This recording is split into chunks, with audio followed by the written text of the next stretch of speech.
അപ്പോൾ എല്ലാവർക്കും എക്സസ്റ്റിയുടെ ഒരു പുതിയ വീഡിയോയിലേക്ക് സ്വാഗതം. അപ്പം നമ്മൾ ഇന്ന് ഡിസ്കസ് ചെയ്യാൻ പോകുന്നത് നമ്മൾ ഓൾറെഡി ഡിസ്കസ് ചെയ്തിട്ട് ഒരു വീഡിയോ, അതായത് ക്വസ്റ്റ്യൻ ഡിസ്കഷൻ്റെ ഒരു വീഡിയോ നമ്മൾ ഓൾറെഡി യൂട്യൂബിൽ അപ്ലോഡ് ചെയ്തായിരുന്നു, പാർട്ട് 1 എന്ന് പറഞ്ഞിട്ട്. അതിൽ നമ്മൾ 1 മുതൽ 16 വരെയുള്ള ക്വസ്റ്റ്യൻസാണ് ഡിസ്കസ് ചെയ്തത്. അപ്പോൾ അതിനുശേഷം വരുന്ന 16 മുതലുള്ള ക്വസ്റ്റ്യൻസാണ് നമ്മൾ എന്ത് ചെയ്യാൻ പോകുന്നത്, ഈ ഒരു സെക്കൻഡ് പാർട്ടിൽ ഡിസ്കസ് ചെയ്യാൻ പോകുന്നത്. അപ്പം നമ്മൾ എത്രത്തോളം ക്വസ്റ്റ്യൻ പ്രാക്ടീസ് ചെയ്യുന്നോ അത്രത്തോളം എന്ത് ചെയ്യും, നമ്മുടെ സബ്ജക്റ്റിലെ നോളജ് വളരും. കാരണം നമ്മളൊരു തിയറി പാർട്ട് മാത്രം അതേപോലെ പഠിച്ചു പോയിട്ട് അത് എക്സാമിൽ റീപ്രൊഡ്യൂസ് ചെയ്യാന്ന് പറഞ്ഞു കഴിഞ്ഞാൽ നമ്മളെ സംബന്ധിച്ചിടത്തോളം എന്താണ്, ആ ഒരു കണ്ടീഷനിൽ നമ്മളെ കൊണ്ടത് പോസിബിൾ ആയിരിക്കണമെന്നില്ല. അതിനുവേണ്ടി നമ്മൾ എന്ത് ചെയ്യണം, നമ്മുടെ ബ്രെയിനിനെ നമ്മൾ എത്രത്തോളം എന്ത് ചെയ്യണം, പ്രാക്ടീസ് ചെയ്ത് ആ ഒരു എൻവയോൺമെൻറ്റുമായിട്ട് കണക്ട് ചെയ്യിക്കണം. അപ്പോൾ എന്നാൽ മാത്രമേ ആ ഒരു നമ്മൾ പഠിച്ച ആ തിയറി പാർട്ട് നമുക്ക് ഒരു ആപ്ലിക്കേഷൻ ക്വസ്റ്റ്യൻസൊക്കെ വരുമ്പോൾ നമുക്ക് എന്ത് ചെയ്യാൻ പറ്റൂ, അതിനെ ഇംപ്ലിമെൻറ്റ് ചെയ്യാൻ പറ്റുമോ. നേരത്തെ തന്നെ നമ്മൾ ഒരു ഗ്രാഫ് തിയറിയിൽ ഒരു ക്വസ്റ്റ്യൻ പറഞ്ഞായിരുന്നു. ആ ഗ്രാഫ് തിയറിയിലെ ക്വസ്റ്റ്യനെ പോലെ തന്നെ എന്താണ്, അത് പ്രോബബിലിറ്റി ആയിട്ട് കണക്ട് ചെയ്തൊരു ക്വസ്റ്റ്യൻ ആയിരുന്നു.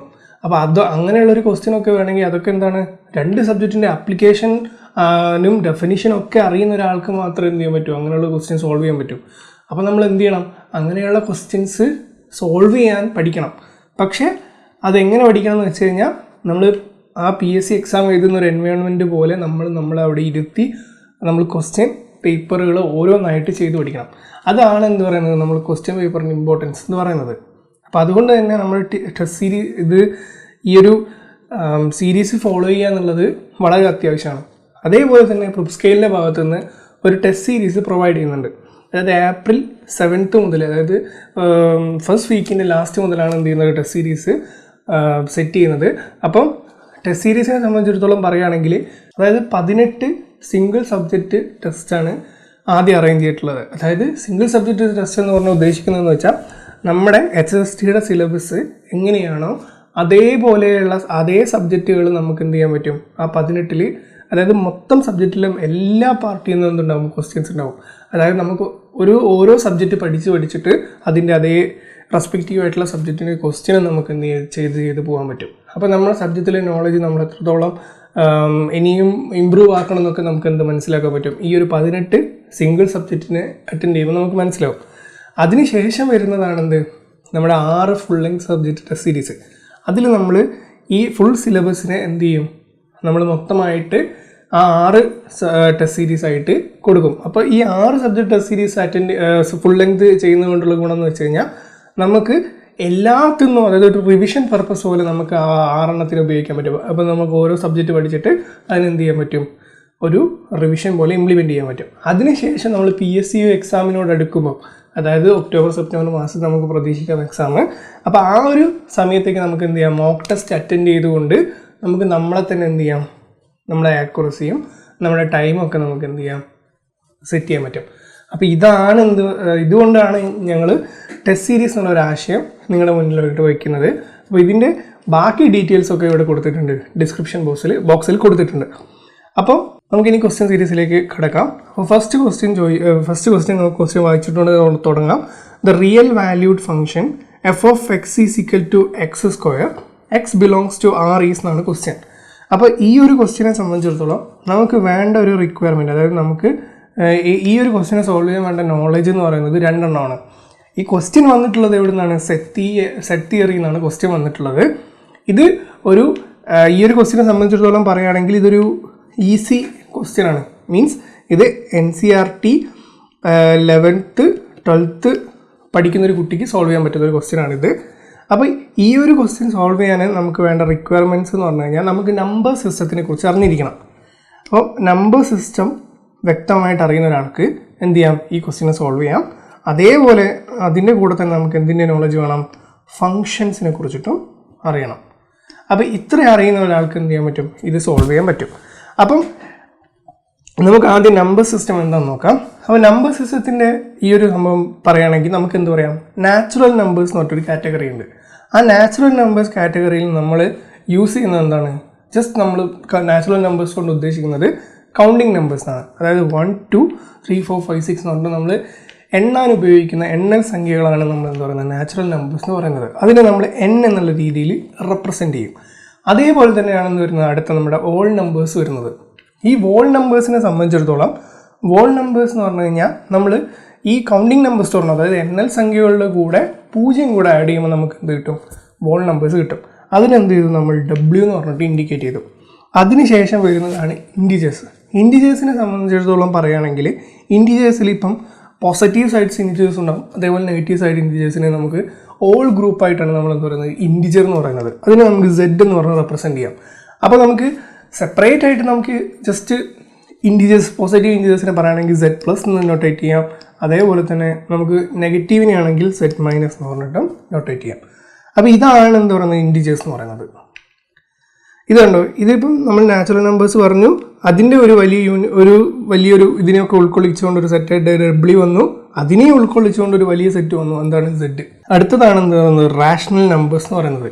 ഈ റാഷണൽ നമ്പേഴ്സ് എന്ന് പറഞ്ഞു കഴിഞ്ഞാൽ നമ്മുടെ ഈ 22/7 അങ്ങനെയുള്ള നമ്മുടെ എന്താണ് ന്യൂമറേറ്റർ ഡിനോമിനേറ്ററെല്ലാം വരുന്ന ടേംസ് ഒക്കെ വരും. അതേപോലെ അതിൻ്റെ മൈനസ് നമുക്ക് ഇവിടെ വരും, റാഷണൽ നമ്പേഴ്സിൽ വരും. അതേപോലെ തന്നെ എന്താണ്? നമുക്ക് റാഷണൽ നമ്പേഴ്സും ഉണ്ട്. റാഷണൽ നമ്പേഴ്സ് എന്ന് വെച്ച് കഴിഞ്ഞാൽ ഈ പൈ അങ്ങനെയൊക്കെ വരുന്ന വാല്യൂസൊക്കെ എന്ത് വരും? നമുക്ക് ഇവിടെ എന്ത് ചെയ്യും? റാഷണൽ നമ്പേഴ്സ് വെച്ച് റെപ്രസെൻറ്റ് ചെയ്യാൻ പറ്റും. അപ്പോൾ ഇതിൻ്റെ ഓൾ ടുഗദർ ഗ്രൂപ്പിനെയാണ് നമ്മൾ എന്ത് പറയുന്നത്? റിയൽ നമ്പേഴ്സ് എന്ന് വിളിക്കുന്നത്. അപ്പോൾ ഇത്രയും കാര്യങ്ങളാണ് നമ്പർ സിസ്റ്റത്തിനെ കുറിച്ച് നമുക്ക് അറിയാനുള്ളത്. അപ്പോൾ നമുക്ക് ഇനി നമുക്ക് എന്ത് ചെയ്യാം? ഇവിടെ പറഞ്ഞിട്ടുള്ള ഈ ഇൻജക്റ്റീവ് സർജക്റ്റീവ് എന്താണെന്ന് നോക്കാം. അപ്പോൾ നമ്മളോട് പറഞ്ഞിട്ടുള്ള ഈ ക്വസ്റ്റിനെ സംബന്ധിച്ചിടത്തോളം നമുക്ക് തന്നിരിക്കുന്ന ഫംഗ്ഷൻ f(x) = x² എന്ന് പറയുന്നത് R, അതായത് real numbers to real numbers. അതാണ് ഈ R റെപ്രസെൻറ്റ് ചെയ്തത്. x belongs to R എന്ന് പറഞ്ഞിട്ട് ഈ റെപ്രസെൻറ്റ് ചെയ്തിരിക്കുന്നത് R to R ആണ് നമ്മളെ റിലേഷൻഷിപ്പ്. അതായത് നമ്മൾ ഡൊമൈനിൽ നമുക്ക് കൊടുക്കാൻ പറ്റുന്ന വാല്യൂസ് എവിടെയാണ് ബിലോങ് ചെയ്യുന്നത്? റിയൽ നമ്പേഴ്സിലാണ് ബിലോങ് ചെയ്യുന്നതാണ് ഇതിൻ്റെ അർത്ഥം. അപ്പം നമുക്ക് അറിയാം ഒരു ഫംഗ്ഷൻ എന്ന് പറഞ്ഞു കഴിഞ്ഞാൽ ഇതാണ് എന്ത് പറയുന്നത്? നമ്മളൊരു ഫംഗ്ഷൻ എന്ന് പറഞ്ഞിട്ട് പറയുന്നത്, അതായത് വേറൊരു സെറ്റിനുമായിട്ടുള്ള റിലേഷനാണ് നമ്മൾ എന്ത് ചെയ്യുന്നത്? ഫംഗ്ഷൻ്റെ ടേമിൽ എക്സ്പ്രസ് ചെയ്യുന്നത്.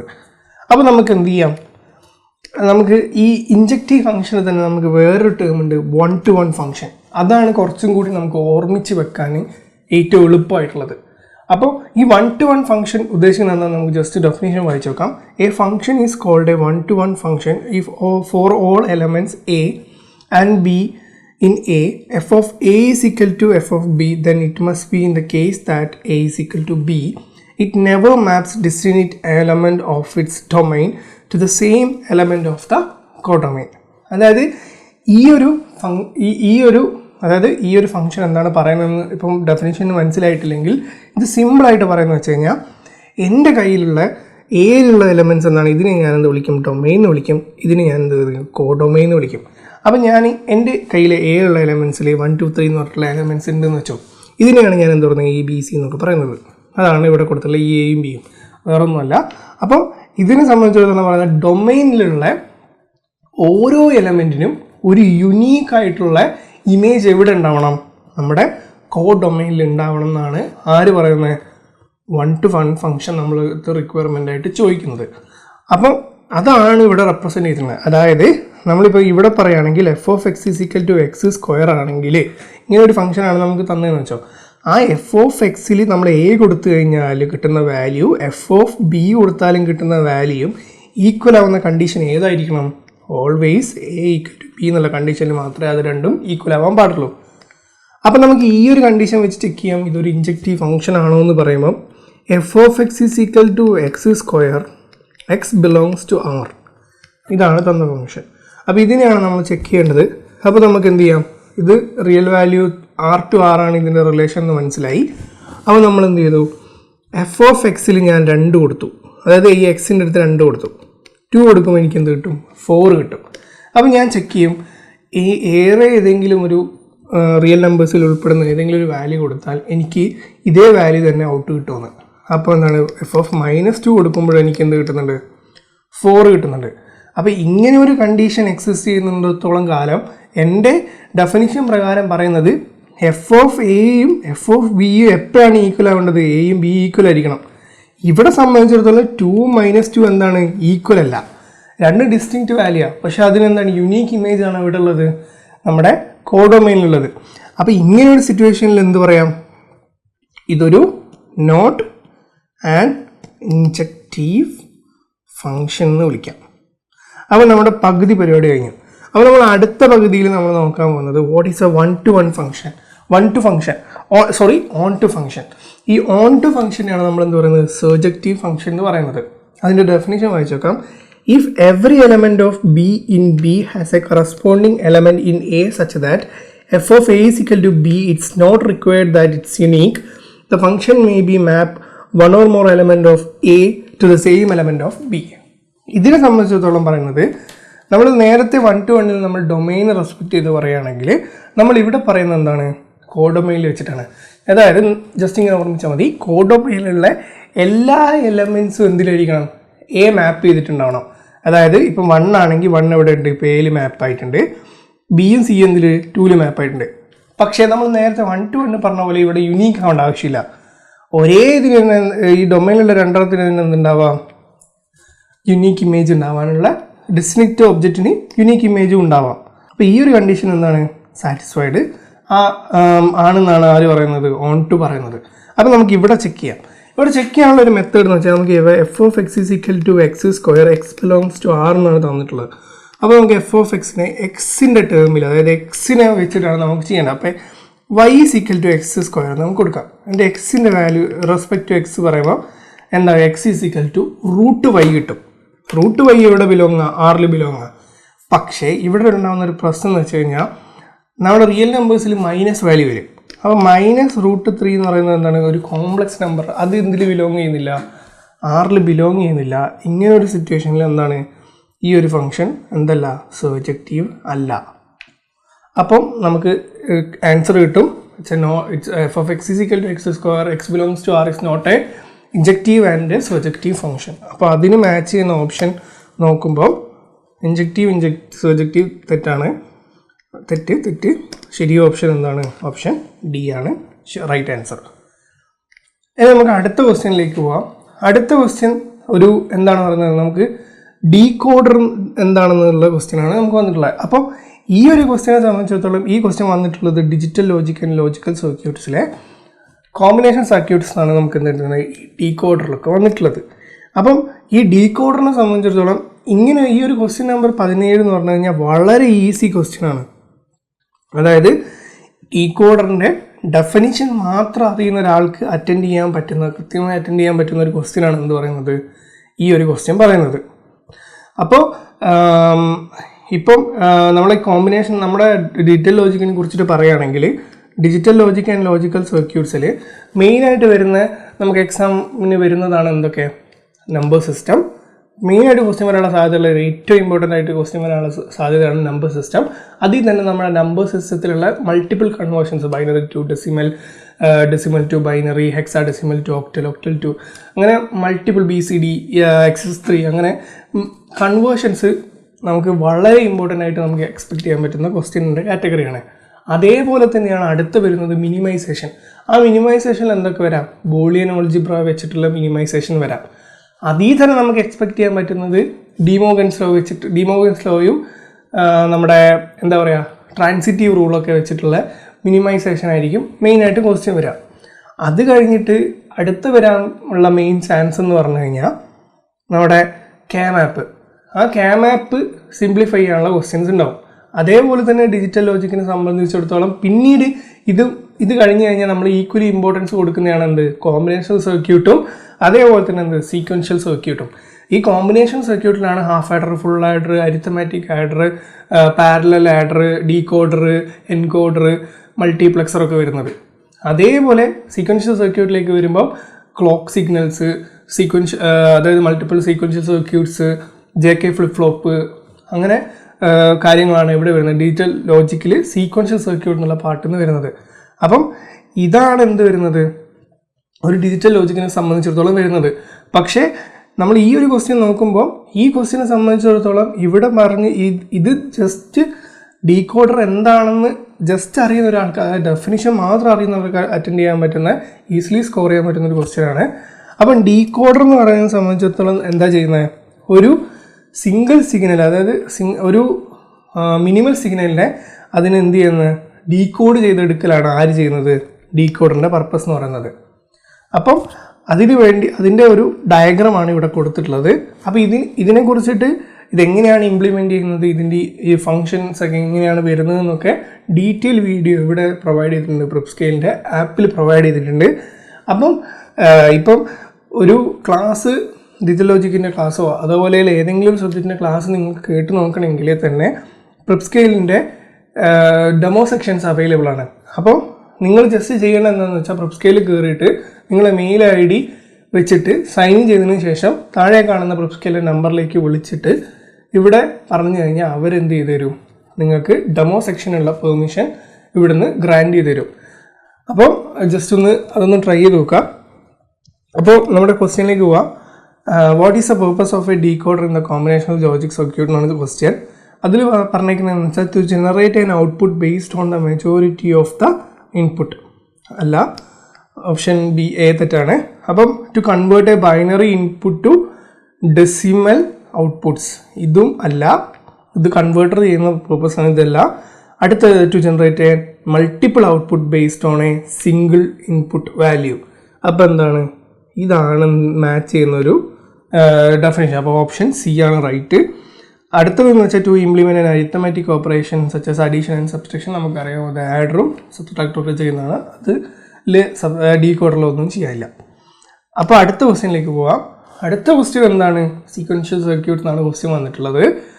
അപ്പോൾ ഇപ്പം തന്നെ എന്ത് വന്നു, കോമ്പിനേഷൻ സർക്യൂട്ടിന് ക്വസ്റ്റ്യൻ വന്നു, സീക്വൻഷ്യൽ സർക്യൂട്ടിന് ക്വസ്റ്റ്യൻ വന്നു. ഇവിടെ എന്താണ്, ജസ്റ്റ് സീക്വൻഷ്യൽ സർക്യൂട്ട് കണ്ടുപരിചയമുള്ളവർക്ക് അറ്റൻഡ് ചെയ്യാൻ പറ്റുന്ന ഒരു ക്വസ്റ്റ്യൻ ആണ്. ഇവിടെ ചോദിച്ചുള്ളത് എന്താണ്, which of the following component is used as a memory element in the sequential circuit. ഏതാണ്, flip flop. Option A flip flop. ആ ഫ്ലിപ്പ് ഫ്ലോപ്പ് എങ്ങനെയാണ് നമ്മൾ മെമ്മറി എലമെന്റ് ആയിട്ട് യൂസ് ചെയ്യുന്നത് എന്നുള്ളത് ഒരിച്ചിരി കോംപ്ലക്സ് ആണ്. അതിൻ്റെ സർക്യൂട്ടെല്ലാം വരച്ച് കാണിക്കാന്ന് വെച്ച് കഴിഞ്ഞാൽ അതിപ്പോൾ നമ്മുടെ സമയ പരിമിതി ഉള്ളത് കൊണ്ട് തന്നെ എന്ത് ചെയ്യുക, നിങ്ങൾ ചെക്ക് ചെയ്യുക. അത് വളരെ ഇൻട്രസ്റ്റിംഗ് ആണ്, അതെങ്ങനെ മെമ്മറി എലമെൻ്റ് ആയിട്ട് വർക്ക് ചെയ്യുന്നത് എന്നുള്ളതൊക്കെ. അപ്പോൾ ചെക്ക് ചെയ്യുക. അപ്പോൾ അടുത്ത ക്വസ്റ്റ്യൻ എന്ന് പറഞ്ഞു കഴിഞ്ഞാൽ ക്വസ്റ്റ്യൻ 19 ആണ്. ആ ക്വസ്റ്റ്യനെ സംബന്ധിച്ചിടത്തോളം ആ ക്വസ്റ്റ്യൻ വന്നിരിക്കുന്നത് features of the combinational circuit എന്നാണ്. എഗെയിൻ ക്വസ്റ്റ്യൻ കോമ്പിനേഷൻ സർക്യൂട്ട് എന്നാണ് ചോദിച്ചിട്ടുള്ളത്. പക്ഷേ ക്വസ്റ്റ്യൻ മിസ്റ്റേക്ക് കാരണം എന്ത് ചെയ്തു, ക്വസ്റ്റ്യൻ PSC ക്യാൻസൽ ചെയ്തിട്ടുണ്ട്. അപ്പോൾ ഇത് രണ്ടാമത്തെ ക്വസ്റ്റ്യൻ ആണ് കോമ്പിനേഷൻ സർക്യൂട്ടിന് ചോദിക്കുന്നത്, അതും ജസ്റ്റ് ഫീച്ചേഴ്സ് ഒക്കെയാണ് ചോദിക്കുന്നത്. ഇനി question 20, which of the following technique it use to simplify the logic functions and optimize the circuit design എന്നാണ് ചോദിക്കുന്നത്. അപ്പം ഇവിടെ നമ്മുടെ ലോജിക് ഫങ്ഷനും ഈ സർക്യൂട്ട് ഒപ്റ്റിമൈസ് ചെയ്യാന്ന് വെച്ചാൽ ഈ സർക്യൂട്ടിൽ നിന്ന് നമുക്ക് എന്ത് ചെയ്യാൻ പറ്റും, നമുക്ക് ലോജിക് ഫങ്ഷൻസ് ഡിറൈവ് ചെയ്തെടുക്കാൻ പറ്റും. ഇപ്പം ഒരു സർക്യൂട്ട് നമുക്ക് ABC compliment AB compliment C plus ABC ഇങ്ങനെയൊക്കെ നമുക്ക് എന്ത് ചെയ്യാൻ പറ്റും, നമുക്ക് ലോജിക് ഫങ്ഷൻസ് എടുക്കാൻ പറ്റും. ഇതിനെ സിംപ്ലിഫൈ ചെയ്തിട്ട് നമുക്ക് ഒരു ജസ്റ്റ് ഇതൊരു ഫോർ എക്സാമ്പിൾ കാണിക്കുകയാണ്. ജസ്റ്റ് നമുക്കൊരു ABC കോംപ്ലിമെൻറ്റ് ഇങ്ങനെ എന്തെങ്കിലും ഈ ഒരു വാല്യൂ കിട്ടിക്കഴിഞ്ഞാൽ നമുക്ക് പിന്നെ സർക്യൂട്ട് ഡിസൈൻ ചെയ്യുമ്പോൾ എന്താണ്, ഒപ്റ്റിമൈസ് ആയിട്ടുള്ള ഒരു സർക്യൂട്ട് നമുക്ക് എന്ത് ചെയ്യാൻ പറ്റും, ഡിസൈൻ ചെയ്തെടുക്കാൻ പറ്റും. അപ്പോൾ ഇതിനു വേണ്ടി നമ്മളെ സഹായിക്കുന്ന രണ്ട് കാര്യങ്ങളാണ് ഒന്ന് CAMAP, രണ്ടാമത്തെയാണ് എന്ത്, ബൂളിയൻ ഓൾജിബ്ര എന്ന് പറയുന്നത്. അപ്പോൾ ഈ CAMAP എന്ന് പറഞ്ഞു കഴിഞ്ഞാൽ നമ്മൾ ഈ ബോക്സ് മെത്തേഡ് യൂസ് ചെയ്തിട്ടാണ് CAMAP സോൾവ് ചെയ്യുക. ബൂളിയൻ ഓൾജിബ്ര സോൾവ് ചെയ്യാൻ വേണ്ടി നമുക്ക് എന്തുണ്ട്, മൾട്ടിപ്പിൾ ലോസ് യൂസ് ചെയ്തിട്ടാണ് നമ്മൾ ചെയ്യുക. അതിൽ ഇമ്പോർട്ടൻറ്റ് ലോസ് ആണ് എന്ത്, ഈ കമ്മ്യൂട്ടേറ്റീവും അസോസിയേറ്റീവും ഡിസ്ട്രിബ്യൂട്ടീവും വാൻഡ് ഓവറും ഇൻവേഴ്സ് ലോ ഒക്കെ വരുന്നത്. അപ്പോൾ അത് കഴിഞ്ഞിട്ട് ഇതിനകത്തുള്ള ഏറ്റവും ഇമ്പോർട്ടൻറ്റ് പ്രിൻസിപ്പിളാണ് ഇതുള്ളത്, ഈ ഡിമോർഗൻസ് ലോ എന്നുള്ളത്. അതായത് A.B complement is equal to A complement plus B complement. അപ്പോൾ ഈ ഡിമോർഗൻസ് ലോ ഒക്കെ വളരെ ഇമ്പോർട്ടൻ്റ് ആണ്. അപ്പോൾ ജസ്റ്റ് റെഫർ ചെയ്യുക, എന്താണ് Boolean algebra.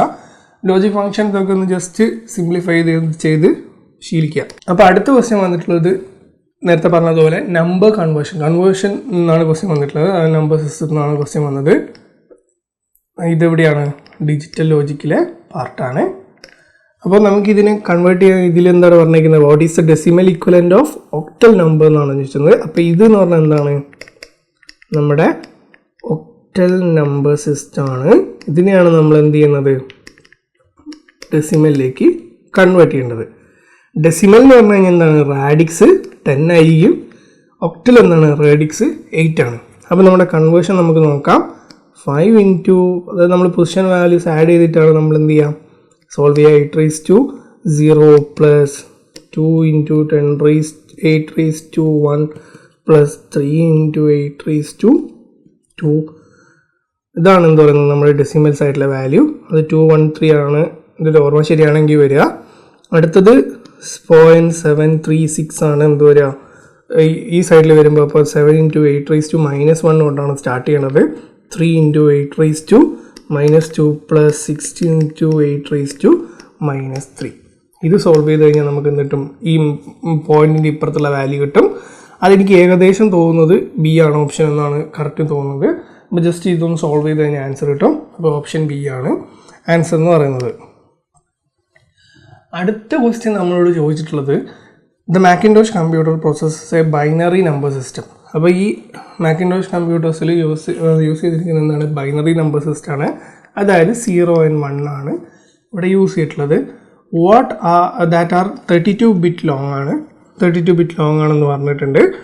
32 bit has ones. What is a decimal equivalent എന്നാണ് ക്വസ്റ്റ്യൻ വന്നിട്ടുള്ളത്. അപ്പോൾ നമുക്ക് ജസ്റ്റ് നമുക്കൊന്ന് നോക്കാം ഇതെങ്ങനെയാണ്. ഇതാണ് ആൻസർ വരിക 2⁻32 - 1. ഇതെങ്ങനെയാണ് വന്നതെന്ന് നമുക്ക് ജസ്റ്റ് ഒരു എക്സാമ്പിൾ വെച്ചിട്ട് പറഞ്ഞുതരാം. ഇപ്പം നമ്മൾ ഒരു 4 bit വാല്യൂ എടുത്തു. 4 bit വാല്യൂവിൽ നമ്മൾ പൊസിഷൻ വാല്യൂസ് ചെയ്ത് വന്നെങ്ങനെയാണ് 2⁻1, 2⁻2, 2⁻3. അപ്പോൾ ഈ 2⁻3 എന്ന് പറയാം. അപ്പോൾ ഈ പൊസിഷൻ വാല്യൂസിന് എങ്ങനെയാണ് 1, 2, 4, 8. ഈ 1, 2, 4, 8 നമ്മൾ എല്ലാം 1 ആണെന്ന് പറഞ്ഞു കഴിഞ്ഞാൽ അതിൻ്റെ മീനിങ് നമ്മളെങ്ങനെയാണ് കാൽക്കുലേറ്റ് ചെയ്തുകൊണ്ട് അതിൻ്റെ വാല്യൂ 8 + 4 + 2 + 1. അപ്പോൾ ഇതെന്താ വരിക? 12, 14, 15. ഇതെന്തിന് ഈക്വലാണ്? 2⁻4. ഇതെന്താ? ഈ പൊസിഷൻസ് -1ന് ഈക്വലാണ്. അപ്പോൾ ഇതാണ് നമ്മൾ ഇതേ കോൺസെപ്റ്റാണ് നമ്മൾ 32 bit ലോങ് വരുമ്പോൾ എന്താ 2⁻32 - 1 ആണ് ഡെസിമൽ ഇക്വലൻ്റ് എന്ന് പറയുന്നത്. ഓക്കെ. അപ്പോൾ അടുത്ത ക്വസ്റ്റ്യൻ എന്ന് വെച്ചാൽ what is the 8 bit addition of +67 and -87 decimal number in the 2's complement representation. അപ്പോൾ ഇവിടെ നമ്മൾ അറിയേണ്ട 2 കാര്യങ്ങളാണ്. ഒന്ന്, നമുക്ക് എന്തറിയണം? ഡെസിമൽ ടു ബൈനറി കൺവേർഷൻ അറിയണം. ഡെസിമൽ ടു ബൈനറി കൺവേർഷൻ അറിയണം. അതേപോലെ 2's കോംപ്ലിമെൻറ്റ് അറിയണം. പിന്നെ ബൈനറി അഡീഷനും അറിഞ്ഞിരിക്കണം. അപ്പോൾ ഇത്രയും കാര്യങ്ങൾ അറിയുന്ന ഒരാൾക്ക് എന്ത് ചെയ്യാൻ പറ്റും? ഈ ഒരു ക്വസ്റ്റ്യനെ സോൾവ് ചെയ്യാൻ പറ്റും. അപ്പോൾ +67 നമ്മൾ എങ്ങനെ എഴുതാം? ഡെസിമലിലേക്ക് എഴുതുമ്പോൾ നമുക്കറിയാം പൊസിഷൻ വാല്യൂസ് വെച്ചിട്ട് 1, 2, 4, 8 ബിറ്റാണ് പറഞ്ഞിട്ടുള്ളത്. അപ്പോൾ 8 bit ലോങ് ആണെന്ന് പറഞ്ഞു. അപ്പോൾ നമുക്ക് എന്ത് ചെയ്യാം? അപ്പോൾ നമുക്ക് വരിക എന്താ 2⁻02 എവിടെയാണ്? 2⁻7 ആണ് വരിക. പൊസിഷൻ വാല്യൂസ് ചെയ്താൽ 1, 2, 4, 8, 16, 64, 32, 64, 128. അപ്പോൾ നമ്മളെങ്ങനെ ഇതിൽ നമ്മൾ പറഞ്ഞിട്ടുള്ളതെന്ന് വെച്ചാൽ നമുക്ക് ഏതൊക്കെ കൂട്ടിക്കഴിഞ്ഞാൽ നമ്മൾ എന്ത് ചെയ്യും? 67 കിട്ടും നോക്കും. അവിടെയൊക്കെ എന്ത് ചെയ്യും? 1 ഇട്ട് കൊടുക്കും. അപ്പോൾ 64 + 3 എന്താണ്? നമുക്കറിയാം 67 ആണെന്നറിയാം. ബാക്കിയുള്ളടത്ത് എന്ത് ചെയ്യാം? 0 ആഡ് ചെയ്ത് കൊടുക്കാം. അപ്പം 60 + 67 എന്ന് പറഞ്ഞാൽ എന്താ? 0, 1, 0, 0, 0, 1, 1. ഇതാണ് +67. ഇനി നമുക്ക് 98ൻ്റെ ഡെസിമൽ നോക്കാം. അപ്പോൾ 98നെ നോക്കുമ്പം എങ്ങനെയാണ് 98 വരിക? 64 + 32 ചെയ്ത് കഴിഞ്ഞാൽ എത്ര കിട്ടും? 96 കിട്ടും. +2 1, 1, 1, ബാക്കിയൊക്കെ 0.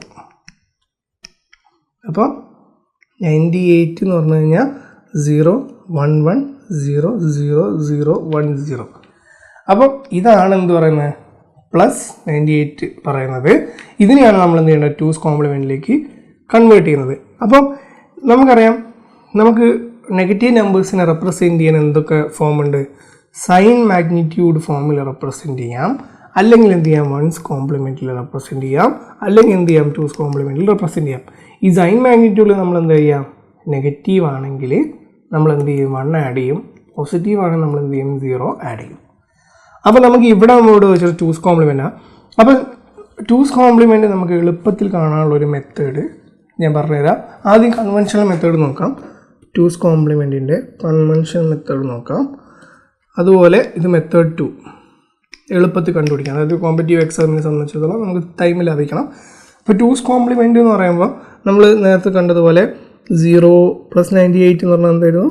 0, 1, 1, 0, 0, 0, 1, 0 ഓർത്തില്ലേ? 0, 1, 1, 0. ഓക്കെ. അപ്പോൾ ഇതിൻ്റെ എന്നാൽ നമ്മൾ ആദ്യം ചെയ്യുക, ടൂസ് കോംപ്ലിമെൻറ്റിലേക്ക് കൺവേർട്ട് ചെയ്യുന്നതിന് മുമ്പ് നമ്മൾ എന്ത് ചെയ്യും, വൺസിലേക്ക് കൺവേർട്ട് ചെയ്യും. വൺസിലേക്ക് കൺവേർട്ട് ചെയ്യുക എന്ന് പറഞ്ഞാൽ വണ്ണിനെ 0നെ 1 ആക്കുക, 1നെ 0 ആക്കുക. അപ്പം 0 1 1 1 0 0 1. എന്നിട്ട് നമ്മൾ ഇതിനെ ടൂസ് കോംപ്ലിമെൻറ്റിലേക്ക് കൺവേർട്ട് ചെയ്യുക എങ്ങനെയാണ്, ഇതിൻ്റെ കൂടെ നമ്മൾ എന്ത് ചെയ്യും, 1 ആഡ് ചെയ്ത് കൊടുക്കും. അപ്പോൾ 0 1 1 1 1 0 0 1. ഇതാണ് നമ്മുടെ ഇത് വരുന്നത്. ഇനി നമ്മൾ ഇതിനെ ഇതേ 98, അതായത് 0 1 1 0 0 0 1 0നെ നമുക്ക് എന്ത് ചെയ്യാൻ പറ്റും, ടൂസ് കോംപ്ലിമെൻറ്റിലേക്ക് എളുപ്പത്തിൽ കൺവേർട്ട് ചെയ്യാനുള്ള ഒരു മെത്തേഡ് എന്ന് പറഞ്ഞു കഴിഞ്ഞാൽ, നമ്മൾ എവിടെയാണോ ഫസ്റ്റ് 1നെ കാണുന്നത് അവിടെ എന്ത് ചെയ്യുക, അതിന് മുന്നേ ഉള്ളതിനൊക്കെ അതേപോലെ വെച്ചിട്ട് ആ ഫസ്റ്റ് 1നെ അതേപോലെ താഴോട്ടേക്ക് ചെയ്ത് എന്നിട്ട് അത് കഴിഞ്ഞിട്ട് വരുന്ന വാല്യൂസിന് എന്ത് ചെയ്യുക, 1 കോംപ്ലിമെൻറ്റ് ചെയ്യുക. അപ്പോൾ ഇവിടെ വെച്ച് പറയുകയാണെങ്കിൽ 98നെ സംബന്ധിച്ചിടത്തോളം ഫസ്റ്റ് 1 കാണുന്ന ഇവിടെയാണ്. അപ്പോൾ അതിന് മുന്നേ ഉള്ളതിനൊക്കെ അതേപോലെ തന്നെ എഴുതി, അത് ആ ഫസ്റ്റ് 1നെ 1 പോലെ എഴുതി, ബാക്കി വരുന്ന ഈ പാർട്ട് മൊത്തം എന്ത് ചെയ്യുക, 1 കോംപ്ലിമെൻറ്റ് ചെയ്യുക, 1 1 1 0 0 1. അപ്പോൾ ഇതേ ആൻസറാണ് നമുക്ക് ഇവിടെ കിട്ടുന്നത്. അതും വളരെ എളുപ്പത്തിൽ തന്നെ കിട്ടുന്നുണ്ട്. അത് തെറ്റാനുള്ള സാധ്യത എന്നാണ് വളരെ കുറവാണ്. അപ്പോൾ ഇങ്ങനെയാണ് നമ്മൾ ചെയ്യുക. ഇനിയിപ്പോൾ 67 എടുത്തിട്ട് നമുക്കൊന്ന് കോംപ്ലിമെൻറ്റ് ചെയ്ത് നോക്കാം. 67 നമ്മൾ എങ്ങനെയാണ് റെപ്രസെൻറ്റ് ചെയ്തിരുന്നത്, 0. അപ്പോൾ ഇതിനെ കൺവേർട്ട് ചെയ്യണം, നമുക്ക് ഫസ്റ്റ് തന്നെ 1 കിട്ടുന്നുണ്ട്. അപ്പോൾ ഇതിൻ്റെ ഇപ്പുറത്തേക്ക് ഒന്നുമില്ല, ഫസ്റ്റ് 1നെ അതേപോലെ തന്നെ എഴുതി, ബാക്കിയുള്ളതിനെ കോംപ്ലിമെൻറ്റ് ചെയ്തു. ഇതാണ് എന്ത് പറയുന്നത്, ഇതിൻ്റെ ടൂസ് കോംപ്ലിമെൻറ്റ് എന്ന് പറയുന്നത്. അപ്പോൾ ഇത്ര എളുപ്പത്തിൽ നമുക്ക് എന്ത് ചെയ്യാൻ പറ്റും, ക്വസ്റ്റ്യനെ അറ്റൻഡ് ചെയ്യാൻ പറ്റും. അപ്പോൾ ഇനി ഇതിൻ്റെ അഡീഷൻ നോക്കണം. ഇതിനൊക്കെ നമ്മൾ കൂട്ടാനാണ് പറഞ്ഞേക്കുന്നത്. അപ്പോൾ നമുക്ക് എന്ത് ചെയ്യാം, ജസ്റ്റ് ഈ ഒരു അപ്പോൾ ടൂസ് കോംപ്ലിമെൻറ്റ് എന്ന് പറയുന്നത് എന്താണ്, 98നെ 1011 1011 പ്ലസ് എന്ത് ചെയ്യും, 67 എന്ന് പറയുന്നത് എന്താണ്, 67 എന്ന് പറയുന്നത് അതേപോലെ തന്നെയാണ് എടുക്കേണ്ടത്, ബൈനറി തന്നെയാണ്, ഡെസിമൽ ടു ബൈനറി കൺവേർഷൻ തന്നെ മതി, അതിന് ടൂസ് കോംപ്ലിമെൻറ്റിലേക്ക് കൺവേർട്ട് ചെയ്യേണ്ട ആവശ്യമില്ല. അപ്പം 0 1, അപ്പോൾ പ്ലസ് 67ഉം 98ഉം കൂടെ ആഡ് ചെയ്ത് കഴിഞ്ഞാൽ 0 1 0 0 0 1 1 പ്ലസ് 1 0 0 1 1 1. അപ്പോൾ പ്ലസ് 67നെയും മൈനസ് 98നെയും കൂട്ടുമ്പോൾ 1 0 0 0 0 1 1 1. അപ്പോൾ ശരിയല്ലേ, 1 1 1 0 എന്ന് പറയുന്നത് 1 0 1 0 0 എഴുതി, 1 1 0 1 0 0 1 again 1 and 1. അപ്പോൾ നമുക്ക് കിട്ടുന്ന ആൻസർ എന്ന് വെച്ചാൽ പ്ലസ് 67 പ്ലസ് മൈനസ് 98 കൂട്ടുമ്പോൾ എന്താണ് കിട്ടുന്നത്, 1 1 1 0 0 0 0 1. അപ്പോൾ അതാണ് ഇവിടെ ഉള്ളത്, ഓപ്ഷൻ സി ആണ് എന്ത് കറക്റ്റ് ആൻസർ എന്ന് പറയുന്നത്. അപ്പോൾ നമുക്ക് അടുത്തതിലേക്ക് പോകാം. അടുത്തതിലേക്ക് വരുമ്പോഴത്തേക്ക് അതും എവിടെ നിന്നാണ് വന്നിട്ടുള്ളത്, ഡിജിറ്റൽ ലോജിക് ആൻഡ് ലോജിക്കൽ സർക്യൂട്ടാണ് ക്വസ്റ്റ്യൻ വന്നിട്ടുള്ളത്. അതെന്താണ് ചോദിക്കുന്നത്, BCD എന്താണ് നമ്മൾ ചെയ്യേണ്ടത്, ഡെസിമൽ ഇക്വലൻറ്റിലേക്ക് നമ്പറിനെ കൺവേർട്ട് ചെയ്യണം. അപ്പോൾ നമുക്ക് എന്തറിയണം, BCD എന്താണെന്ന് അറിയണം. അപ്പോൾ BCD എന്ന് പറഞ്ഞാൽ നമുക്കറിയാം, BCD നമ്മളൊരു നമ്പറിനെ റെപ്രസെൻറ്റ് ചെയ്യുക 4 ബിറ്റിലാണ്. ആ 4 ബിറ്റിൽ നമ്മൾ റെപ്രസെൻറ്റ് ചെയ്യുമ്പോൾ നമ്മൾ പൊസിഷൻ വാല്യൂസ് എഴുതിയിട്ട് നമുക്ക് റെപ്രസെൻറ്റ് ചെയ്യാൻ പറ്റും. അതാണ് നമ്മളിവിടെ ചെയ്യാൻ പോകുന്നത്. 0 1 2 3 ചെയ്യാൻ പോകുന്നത് 1 2 4 8. അപ്പോൾ നമുക്ക് ഇതിലൊരു 10 എന്നുള്ളൊരു വാല്യൂനെ റെപ്രസെൻറ്റ് ചെയ്യണം. നമ്മൾ എന്ത് ചെയ്യും, 1 1 ഇവിടെ ഇട്ട് കൊടുക്കും, 0. അതേപോലെ തന്നെ നമ്മൾ 9നെ റെപ്രസെൻറ്റ് ചെയ്യുക, അല്ല ഒരു 7നെ റെപ്രസെൻറ്റ് ചെയ്യുകയാണെങ്കിൽ 1 1 1 0. അതാണ് കറസ്പോണ്ടിങ് വാല്യൂ. ഇത് ഇതാ. അപ്പോൾ ഇങ്ങനെയാണ് എന്ത് ചെയ്യുക, BCD എന്ന് റെപ്രസെൻറ്റ് ചെയ്യുക. അപ്പോൾ നമുക്ക് എന്ത് ചെയ്യാം, എളുപ്പത്തിൽ ഈ ക്വസ്റ്റ്യൻ സോൾവ് ചെയ്യാൻ പറ്റും. ഇത് ഭയങ്കര സിമ്പിളാണ്. ഇതെന്താണ് 8, ഇതെന്ന് പറയുന്നത് 1 ആണ് റെപ്രസെൻറ്റ് ചെയ്യുന്നത്, ഇത് പറയുന്നത് 3. അപ്പോൾ 8 1 3 option A is the right answer. അപ്പോൾ അടുത്ത് ചോദിക്കുന്നത് വെച്ചാൽ what is a machine instruction in a computer organisation. ഈ ക്വസ്റ്റ്യൻ വന്നിട്ടുള്ളത് എവിടെ നിന്നാണ്, COA എന്നാണ് ഈ ക്വസ്റ്റ്യൻ വന്നിട്ടുള്ളത്. അപ്പോൾ ഈ ക്വസ്റ്റ്യനെ സംബന്ധിച്ചിടത്തോളം പറയുകയാണെങ്കിൽ മെഷീൻ ഇൻസ്ട്രക്ഷൻസിനെ കുറിച്ചിട്ട് ഒരു ചെറിയ രീതിയിലെങ്കിലും അറിവുള്ള ഒരാൾക്ക്, എന്തിനാണ് മെഷീൻ ഇൻസ്ട്രക്ഷൻ CPU യൂസ് ചെയ്യുന്നത്, അത് എന്തിനാണ് ചെയ്യുന്നതെന്നൊക്കെ അറിയുന്ന ഒരാൾക്ക് എന്ത് ചെയ്യാൻ പറ്റും, നമുക്ക് ഈ ഒരു ക്വസ്റ്റ്യൻ സോൾവ് ചെയ്യാൻ പറ്റും. അപ്പം ഈ താഴെ കാണിച്ചിട്ടുള്ള എന്താണ് മെഷീൻ ഇൻസ്ട്രക്ഷൻസിൻ്റെ എക്സാമ്പിളാണ്. നിങ്ങൾ കേട്ടിട്ടുണ്ടാവും മൂവ് R1 to R2, അതായത് ഒരു രജിസ്റ്ററിൽ നിന്ന് വേറെ രജിസ്റ്ററിലേക്ക് നമ്മൾ എന്ത് ചെയ്യുക, ഓരോന്നിനെ കോപ്പി ചെയ്യുക, അല്ലെങ്കിൽ move add R1 to R2, അതായത് 2 കണ്ടൻസിനെ ആഡ് ചെയ്യുക. അതിനൊക്കെ നമ്മൾ എന്ത് ചെയ്യും, ഇൻസ്ട്രക്ഷൻ സെറ്റിനെ യൂസ് ചെയ്യും. അപ്പം instruction set define A communication rules between the hardware and the software of A computer. അതായത് ഒരു കമ്പ്യൂട്ടറിൻ്റെ ഹാർഡ്വെയറും സോഫ്റ്റ്വെയറും തമ്മിലുള്ള കമ്മ്യൂണിക്കേഷൻ ആണെന്ന് പറയുന്നത്. അതിനെയാണ് നമ്മൾ ആ ഇംപ്ലിമെൻ്റ് ചെയ്യാനാണ് നമ്മൾ എന്ത് ചെയ്യുന്നത്, ഇൻസ്ട്രക്ഷൻ സെറ്റിനെ യൂസ് ചെയ്യുന്നത്. അപ്പോൾ ഇതാണ് മൾട്ടിപ്പിൾ ഇൻസ്ട്രക്ഷൻ സെറ്റ് എന്നുള്ളത്. അപ്പോൾ നമുക്കിവിടെ നോക്കാം. To provide a graphical user interface to store data in the secondary devices എല്ലാം റോങ് ആണ്. To provide a graphical user interface അല്ല. To represent a high level programming languages അല്ല.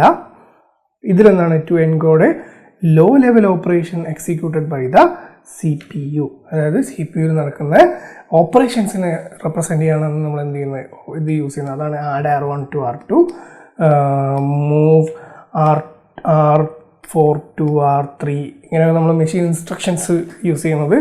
അപ്പോൾ അത് എന്താണ്, ഓപ്ഷൻ D ആണ് കറക്റ്റ് ആൻസർ. അപ്പോൾ അടുത്തത് എന്താണ് ക്വസ്റ്റ്യൻ, ഇത് വന്നിട്ടുള്ളത് എന്താണ്, COA എന്നാണ് ക്വസ്റ്റ്യൻ വന്നിട്ടുള്ളത്. ഈ ക്വസ്റ്റ്യൻ എന്താണ് ചോദിക്കുന്നത്, അഡ്രസ്സിംഗ് മോഡ്സിനെ കുറിച്ചിട്ടാണ് ചോദിക്കുന്നത്. Which of the following addressing mode uses a base register offset to calculate the effective address എന്നാണ് ക്വസ്റ്റ്യൻ. അപ്പോൾ ഇതിൻ്റെ ആൻസർ എന്താണ് വരുന്നത്, ഡിഫറെൻറ്റ് അഡ്രസ്സിംഗ് മോഡ്സ് ഉണ്ട് നമുക്ക് യൂസ് ചെയ്യാൻ പറ്റുന്നത്. അഡ്രസ്സിംഗ് മോഡ്സ് എന്താണെന്ന് ചോദിച്ചു കഴിഞ്ഞാൽ, addressing mode is refers to how someone can address any given memory location.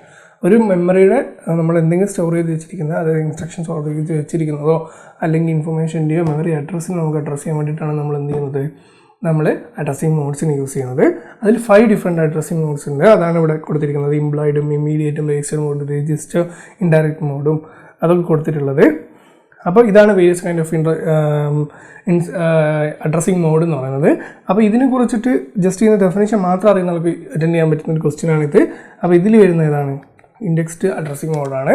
അപ്പോൾ ഇതിനെക്കുറിച്ച് വിശദമായ വീഡിയോ ഇവിടെ കൊടുത്തിട്ടുണ്ട്. പ്രെപ്പ് സ്കെയിലിൻ്റെ ക്ലാസ്സസിൽ നമ്മൾ ഡിസ്കസ് ചെയ്തിട്ടുണ്ട്. അപ്പം അടുത്തത് എന്ന് പറയുന്നത് which of the following is responsible for transforming the logical address എന്നാണ് ചോദിക്കുന്നത്. അപ്പോൾ ലോജിക്കൽ അഡ്രസ്സിനെ ട്രാൻസ്ഫോം ചെയ്യാൻ വേണ്ടിയിട്ട് CPU-ൻ്റെ ഉള്ളിൽ വർക്ക് ചെയ്യുന്ന ആരാന്ന് നമുക്ക് വ്യക്തമായിട്ട് അറിയാവുന്നത് ആരാണ്, മെമ്മറി മാനേജ്മെൻറ്റ് യൂണിറ്റ് ആണെന്ന് അറിയാം. അപ്പോൾ എന്താണ് മെമ്മറി മാനേജ്മെൻറ്റ് യൂണിറ്റ് എന്ന് പറഞ്ഞു കഴിഞ്ഞാൽ, A memory management unit is A very important internal hardware. It is used for the high efficiency and secure utilization of computer memory devices.